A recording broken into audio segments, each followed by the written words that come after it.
Because of the recent increased protections at the U.S. southern border, illegal migration of drug cartels and criminal gangs have been rerouted in the Eastern Caribbean, which is where my country is located. It is driving increasing gang violence, drug arms, and human trafficking.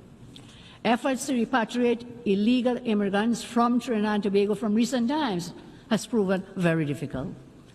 Criminal syndicates are abusing asylum requests for refugee status. Therefore, Trinidad and Tobago is particularly grateful for the U.S. military presence in the Southern Caribbean. This has been very effective in inhibiting the innumerable activities of drug cartels within our country.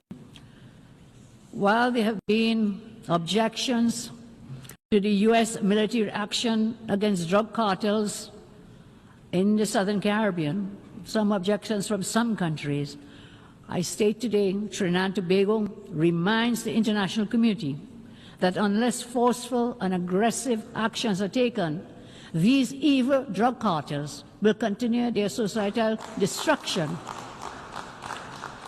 because they believe affected nations will always unreservedly subscribe to morals and ethics and human rights and values, which they themselves blatantly flout. They do not adhere to those, and therefore we will fight fire with fire within the law.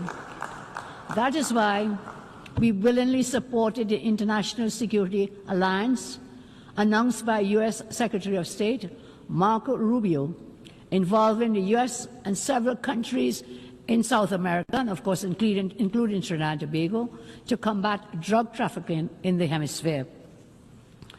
Trinidad and Tobago, I say, is very committed to contributing our resources, as scarce as they may be, and our capabilities to this alliance, in line with the theme of this year's General Assembly, Better Together.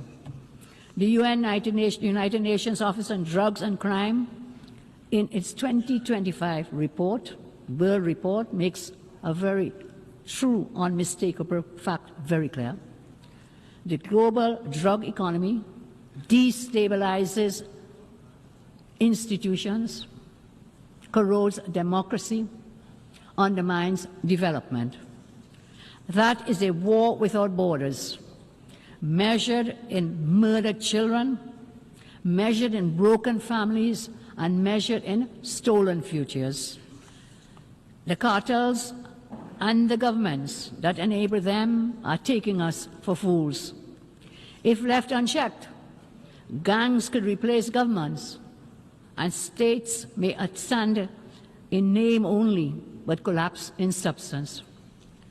Nowhere is this warning more explicit than in Haiti, our CARICOM neighbor, where armed gangs, political collapse, food insecurity have converged to overwhelm democracy and to create a protracted emergency.